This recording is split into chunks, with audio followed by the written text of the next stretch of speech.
Hello, wonderful people of BookTube. So I know I kind of broke my little thing that I had going of making at least one video a day, but I've been kind of busy and I don't want to hear any excuses. So, okay. Today is going to be a review on Meant to Be by Lauren Morrill. First off, I have to say, how flippin' beautiful is this cover? Like, seriously, I love the colors. It's so pretty. This book is about a girl named Julia, and Julia has always been a stickler for the rules. She's always well planned, always well prepared, always has pencils and maps and different things that she's going to need on a certain trip, and she's very regimented and restricted.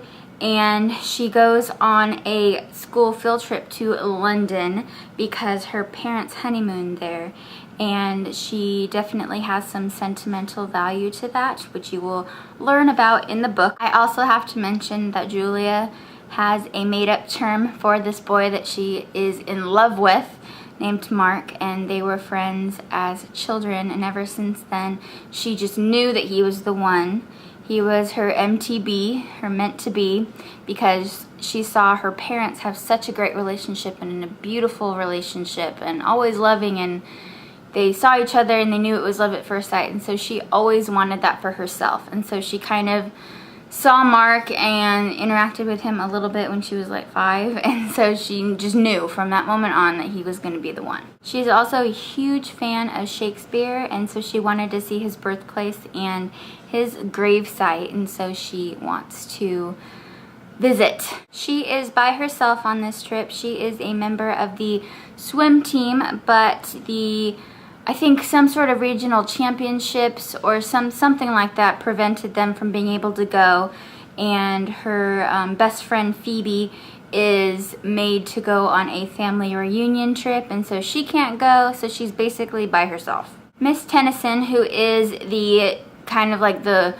parental guide, she's actually a teacher, but she's the guide of the tour that they're gonna take, she assigns partners, and Julia is partnered with Jason, who she hates because he's the class clown and very silly and crazy and does stupid things for attention, and she is just not that way, so their personalities don't match at all. So of course that's going to make for a good love story. Since they are buddies, they have to do everything together, and that also means they can't lose each other.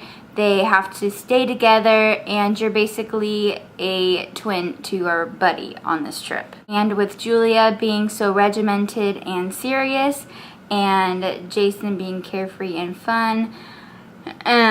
So on the first night that they're there, Jason hears about a party, and he wants to take Julia because they are partners. And at first, Julia doesn't want to go because she is a rule follower, and somehow Jason is able to finagle an extra key to her hotel room from the front desk because Miss Tennyson collects them at the end of the night, so there's no sneaking out.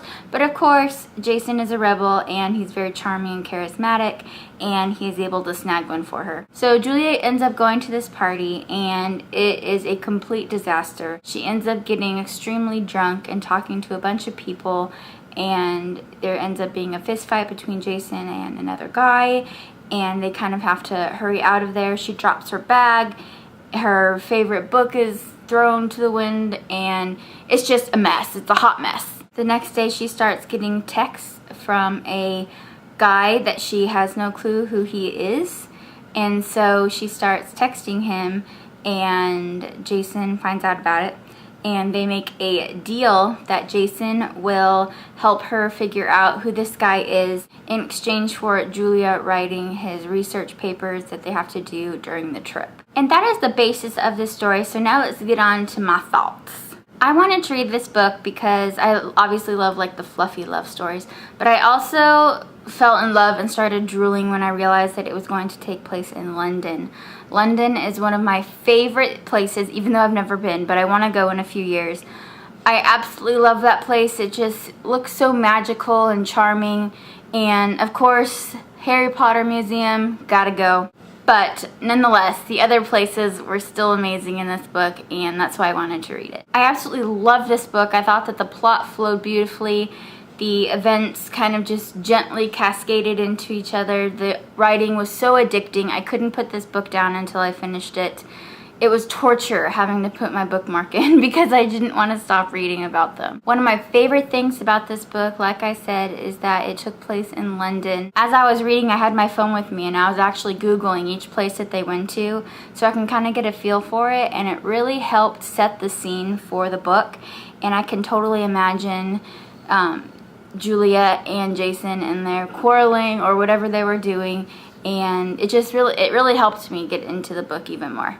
Hearing about all the things that Julia did and saw really just made me want to drop this story and book a plane ticket right then and there. Okay, I probably would have brought the book with me to read on the plane, but still. The second thing I adored about this book was it was so funny. I have a very, very, very sarcastic sense of humor, and I think that Julia and I would have gotten on splendidly. I think we are very similar, and that really helped me relate to her. We actually had a lot in common, which was great, and it helped me feel her emotions even more, like it intensified them, because I felt so close to her and so connected with her that it really helped me feel the stuff that she was feeling, and it really struck a key because it felt like I was there. The ending I thought was fabulous. I thought that it was really perfect, and there was a twist at the end which I was not expecting. The thing I think I loved most about the ending is that it really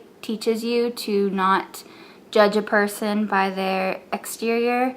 You really have to take the time to get to know somebody before you make rash decisions about them and their personality. And another thing that it really taught me is that sometimes it really does take another person to show you what you don't want to see in yourself. So like I said, you guys, this book was great. The plot was awesome. There were so many parts where I just burst out laughing because it was that funny. Julia just cracked me up. There was a part when, in the beginning, that Jason gets into her hotel room and she's about to take a bath, so she has a robe on, and Jason steps on her robe and she kind of falls out of it. And there's a part where Julia says, "The second that I distinguish my elbow from my butt," and I just laughed so hard because I thought that was so funny. Lauren's writing style is awesome. It's perfect. And it flows so easily. It's just like butter. It's awesome. I loved it. And it was just incredible. I love that this book is about self-discovery. It's about discovering other people. And it's about discovering love in unexpected places. And it's just great. So with that being said, I definitely gave it a 5 out of 5. You guys should really read it. It's awesome. It's sweet. And it's just perfect for this time of year. The next book I'm going to be reading, I haven't started it yet, but I will soon, is Promised by Kara M. O'Brien.